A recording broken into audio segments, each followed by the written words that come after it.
Bom dia, boa tarde, boa noite, bem-vindo barra vinda! Ah, moleque, consegui, dessa vez foi de primeira. Estamos aqui no maravilhoso canal Humberto Manarino, com o maravilhoso... Lucas Felp, meu nome, gente. Maravilhoso Lucas Felp, tá tudo maravilhoso, gente. O dia está maravilhoso. Hoje eu trouxe o nosso maravilhoso menino do Mil, que tirou 1000 na redação, pra gente bater um papinho sobre estratégias de como a gente monta a nossa redação pra chegar lá no Enem 2019. Você arrebentar a boca do balão, a gente arrebentar a boca do balão, todo mundo arrebentar a maravilhosa boca do balão. A gente acabou de gravar um outro vídeo de matemática que foi pro meu canal, que meu nome é Lucas Felp, falando sobre falando sobre matemática. Porque a gente acabou tirando o mesmo número de acertos em matemática, 43 de 45, mas notas diferentes. Eu tirei 988 e ele 960. Foram 30 pontos de diferença, tendo acertado o mesmo número de questões. Por que isso acontece? Tá no canal do Felp, maravilhoso Lucas Felp, vai ter o link aqui na descrição pra vocês acessarem. Ficou muito legal de verdade, gente. Que crossover, gente, que parceria. Crossover. Redação, estratégias pra montar a redação, cada um tem seu jeito, tem o seu jeitinho. Tem gente que já passa direto pra folha definitiva, não faz nem rascunho. Eu acho meio arriscado fazer isso. Eu conheço uma pessoa que tirou 1000 fazendo isso, mas é arriscado. Sério? Sim. Caramba, minha reação foi ótima. Mas não é recomendável fazer isso, né? É arriscado pra caramba. Arriscado Então, como que a gente monta? O Felp tem o jeito dele, eu tenho o meu jeito, e são parecidos em alguns pontos, e é algo que a gente vai recomendar pra todo mundo fazer, mas as particularidades, cada um tem o seu jeito, e você também vai comentar aqui embaixo como é que é o seu método de fazer a redação. Felp, meu querido Felp, como é que você faz? Felp, meu querido Felp. Humberto, meu amigo, eu costumo fazer redação primeiro na prova do Enem, no primeiro dia. Eu acho que redação exige muito de mim, da minha cabeça pra escrever, pra fazer um texto com as minhas palavras, não é só responder questões teste. Então eu começo primeiro pela redação pra já botar toda a minha energia que eu tô pronto ali. A estratégia pra eu começar a escrever, normalmente, é fazer um esqueleto. Eu coloco lá do lado da proposta, eu leio os textos motivadores, é importante ler a coletânea, mas eu coloco ali, introdução, 2 pontos, o que eu vou escrever, qual a referência que eu vou usar na introdução, qual a minha tese, tudo isso já ali. Desenvolvimento, o que vai ter em cada parágrafo, o que eu vou usar em cada parágrafo, e conclusão, 2 pontos a proposta. Acho que é importante pra eu me organizar e já saber qual é o meu projeto de texto antes de começar a escrever. Eu começo a fazer o rascunho, escrevo o rascunho inteiro, demora normalmente 1 hora pra fazer o rascunho, 1h15. Antes de começar a ler as de múltipla escolha, você já faz o rascunho? Sim. Tá. E aí, normalmente, o que eu faço é faço o rascunho, e aí, quando eu terminei o rascunho, eu vou pras questões. E depois, no final da prova, eu volto pra reler o rascunho e passar limpo. Porque quando eu me afasto do texto, eu tenho mais uma percepção muito melhor do que eu escrevi antes e consigo passar limpo mudando coisas que eu não tinha percebido antes. Na prova do Enem 2018, que eu tirei 1000 especificamente, algumas coisas mudaram porque acontecem imprevistos. Eu não tava com tanta criatividade e inspiração na hora de escrever redação. Com o tema, que foi uma surpresa pra mim, eu sabia de uma referência que eu queria usar, que era Black Mirror, que foi o que aconteceu, toda a repercussão, mas eu queria muito outras referências, eu não tinha na cabeça, não tava funcionando. Eu tava perdendo um pouco de tempo ali pensando nisso e parado, então eu falei, eu vou começar fazendo questões da matéria que eu acho mais fácil. E eu comecei a fazer questões de inglês pensando na redação, porque eu queria muito escrever logo.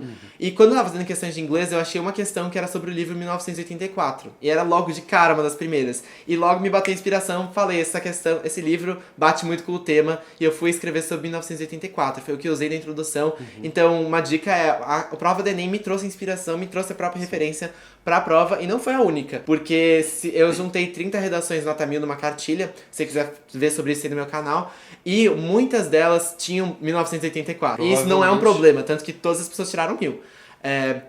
Todas as que estão na cartilha. É verdade, estão na cartilha. Né? Tem muita gente que tem que saber escrever, tem tudo aquilo, né? Tem que saber conduzir essa referência. E essa é uma coisa que eu acho que dá certo. Se você tá com pouca inspiração, vai pra prova que é mais fácil pra você não perder tempo de prova e você também não se desgastar. Eu faço em bem mais etapas, só que etapas menorzinhas em cada uma. Você não falou nada de brainstorm, você não faz um brainstorm antes? Nessa hora que eu faço esqueleto, quando eu faço a estrutura. Eu primeiro faço um brainstorm sem pensar o que vai na introdução, desenvolvimento e conclusão. Só vou tacando ideia mesmo. Aí depois eu faço isso. Digamos que a sua primeira etapa seria a minha segunda etapa. Depois eu começo já a fazer as questões. Não faço nada de rascunho. Né? Eu fico só uns 15, 20 minutos mesmo, aí já parto para as questões, faço tipo umas 20 questões, volto, faço mais um pouquinho da redação. Faço mais questões, volto, vou fazendo mais em etapas menorzinhas. Eu acho que até vale a pena você, enquanto está estudando, você experimentar esses 2 métodos para ver qual que fica melhor para você, qual se encaixa melhor para você. Os simulados servem bastante para isso. A partir daí é o que eu estava mostrando para você na minha prova, que é bem organizada. Calma aí. Eu acho que não vai aparecer por causa da iluminação. A esfera da incerteza é lastimável. Lastimável. Isso é uma vergonha. Mas o que eu faço é, eu primeiro escrevo que nem você faz aqui, ó, introdução, vou falar desenvolvimento 1, desenvolvimento 2 e conclusão. E a partir daí eu começo a escrever um pouco mais em formato de texto, mas não 100% o que eu vou passar limpo. Eu só coloco, o ser humano nasce condenado a ser livre, que é a frase de Sartre. Aí eu falo, no entanto, não é assim. Não é desse jeito que eu vou colocar na redação final, mas é só pra eu ter ideia. Pra eu ter mais ou menos o link entre as frases, eu já começo a botar conectivos, que é competência 4. Quando eu monto introdução, D1, D2 e conclusão, tô criando projeto de texto, que é a competência 3. Essas etapazinhas, aí depois eu passo pra folha realmente. Eu faço muito mais etapa, por isso eu acabei perdendo tempo. No Enem 2019 eu pretendo, depois que eu fizer essas pequenas partes de o ser humano nasce condenado a ser livre, no entanto não é assim. Daqui eu já vou passar para a folha definitiva, montando de uma forma mais chique, digamos assim, as frases da redação. Mas uma coisa que a gente tinha comentado, que o Felp até gostou da ideia, ele falou, nossa, que top, né? Ele não falou assim, começar pela conclusão da proposta de intervenção, porque eu perdi muito tempo escrevendo uma proposta de intervenção. Eu tinha falado dos 5 agentes, quem, o que, como, para quê, blá blá, mas não resolvia exatamente o mesmo problema que eu falei na introdução. Então talvez não chegasse a 200 por causa disso, mesmo tendo falado 5 itens necessários para a conclusão. Então eu tive que fazer outra proposta completamente diferente, perdi muito tempo. Então a minha sugestão, o que eu vou fazer no Enem 2019 é começar pela conclusão, que aí eu já resolvo o problema. Aí na introdução eu vou falar de um problema exatamente resolvível pela minha conclusão.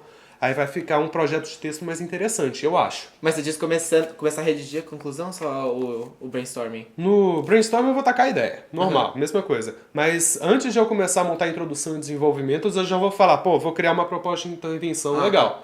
Aí a partir disso eu seleciono qual vai ser o enfoque que eu vou dar na minha introdução. Tem que ser um enfoque que tem a ver com a minha conclusão.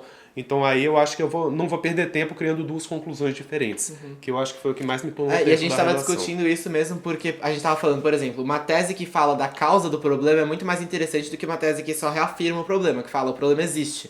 É mais legal você colocar o porquê o problema existe, qual é a raiz dele. E às vezes você não tem essa ideia de cara, mas se você pensa na solução pro problema, na proposta de intervenção, no que você diria para amenizar aquele problema, você consegue pensar o inverso, né? O que tá causando aquilo? O que você consegue colocar numa tese para conectar com a sua proposta. Então é o que eu vou fazer, eu espero que vai ser um experimento também. Se você já faz isso, eu já vi algumas pessoas dizendo que fazem isso e que estava dando muito certo. Eu acho que iria resolver esse meu problema da conclusão, que eu tive que fazer 2, vai me realmente poupar tempo, vai me fazer um projeto de texto mais interessante, então eu vou experimentar fazer isso. Não é algo que eu estou recomendando para todo mundo, mas é o que eu vou fazer. Eu já sei que eu vou fazer isso, porque para mim, eu acho que vai resolver bastante, vai ficar bem mais redondinho o meu texto. Na prova do Enem 2018 eu demorei também quase 2 horas, o que também me abalou um pouco na hora da prova, porque demorava 1h30. Mas foi por esse motivo, tava com falta de criatividade, eu voltei. Mas assim, uma coisa que eu não me arrependo, porque você garantir uma boa nota em redação, aumenta muito a sua nota geral na prova. E depois eu me apressei um pouco nas questões, eu corri nas questões, mas não me prejudiquei muito também. No meu caso, eu perdi 20 pontos na competência 1 e na competência 3, mas que assim, também tirei uma nota muito boa, 960, né? Então, realmente, matemática e redação. Matemática foi o que a gente falou no canal dele, tá todo mundo convidado. Redação a gente tá falando aqui. São as 2 provas que você mais tem que se concentrar, mais tem que se focar mesmo, porque são elas que vão alavancar a sua nota. E a gente fica aqui na torcida por você. Como é que é? Estamos na torcida em Libras. Não sei. Pra quem não entendeu a introdução do canal com Libras, é porque o meu canal começa com Libras, então eu tô ensinando agora o Humberto Libras. Estou aprendendo. Convido vocês a aprenderem também. Obrigado. A cada dia eu tô fazendo mais sinais. No meu canal eu já sei fazer meu nome, pode aprender esse nome também depois. Faz aí. É Lucas Felp. Não sei se essa letra é que é tipo espaço. Lucas Felp. Faz sentido. Sensacional, gente. Muito obrigado por terem visto esse vídeo. Lembra de deixar o seu like. Acesse o canal do maravilhoso Top Felp, Lucas Felp, amiguinho do Mil. Aqui Zats, que não é mais Zats. E é isso, gente. Vamos junto, vamos tirar esse milzão na redação do Enem. E é isso. Gostei do vídeo. Muito obrigado. Muito obrigado a você. É isso. É você? É assim? É você? Acho que sim, pode ser você. A você.